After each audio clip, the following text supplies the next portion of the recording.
Bonjour à tous. Retour à la normale sur les routes ce lundi. Après un nouvel épisode neigeux, la circulation a été fortement perturbée ce week-end dans le Jura et le Doubs. De nombreux accidents sans gravité ont été enregistrés ces derniers jours. Hier soir, la préfecture a notamment réautorisé la circulation des poids lourds de plus de 3,5 tonnes. Dijon serre la vis pour les Airbnb. Les locations de courte durée sont dans le viseur de la mairie qui compte durcir les contrôles à l'avenir. Nathalie Kunders assure suivre la situation de près alors que près de 1277 locations sont proposées dans l'agglo.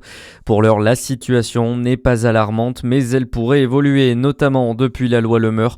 Elle a été votée en novembre 2024, loi qui permet entre autres l'interdiction à la location meublée de tourisme dans les copropriétés.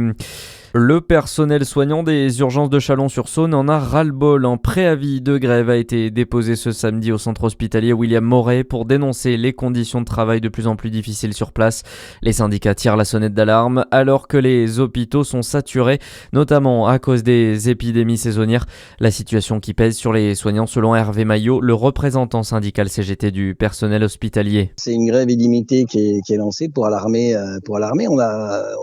On a envoyé un mail à l'ARS. Il y a monsieur le maire, président du conseil de surveillance, qui a aussi alerté l'ARS et on n'a pas de réponse. Nous, ce qu'on demande, c'est que là, la situation exceptionnelle, c'est qu'il y ait des mesures exceptionnelles et puis parce que je veux dire, dans les hôpitaux autour, c'est également saturé, mais qu'il puisse y avoir là peut-être qu'au niveau des gens, ils seraient peut-être mieux dans un lit à la clinique Sainte-Marie. C'est-à-dire, il y a eu le Covid, mais on n'a tiré aucune leçon du Covid. Le CHU qui a par ailleurs répondu en annonçant mettre plus de lits à disposition. Dans le reste de l'actualité, 3 jours de deuil national en Iran pour les martyrs de la résistance. Référence notamment aux membres des forces de sécurité tués lors des différentes manifestations contre le pouvoir.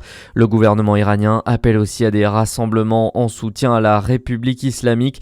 Au moins 192 personnes sont mortes selon une organisation de défense des droits humains et Internet est coupée depuis plusieurs jours dans le pays. Ce week-end, Donald Trump s'est dit prêt à aider le mouvement de contestation qui touche l'Iran. En France, les blocages d'agriculteurs se poursuivent dans plusieurs régions. Ils continuent de dénoncer notamment le traité entre l'Union européenne et le Mercosur qui sera bien signé samedi prochain. Le feu vert à cet accord commercial avec les pays d'Amérique du Sud a été donné en fin de semaine dernière. Le gouvernement français, lui, continue de s'y opposer, promet Sébastien Lecornu. Et puis en mot de foot, Lyon remporte le choc des 16e de finale de la Coupe de France. Les Lyonnais qui se sont imposés 2-1 hier soir sur la pelouse de Lille.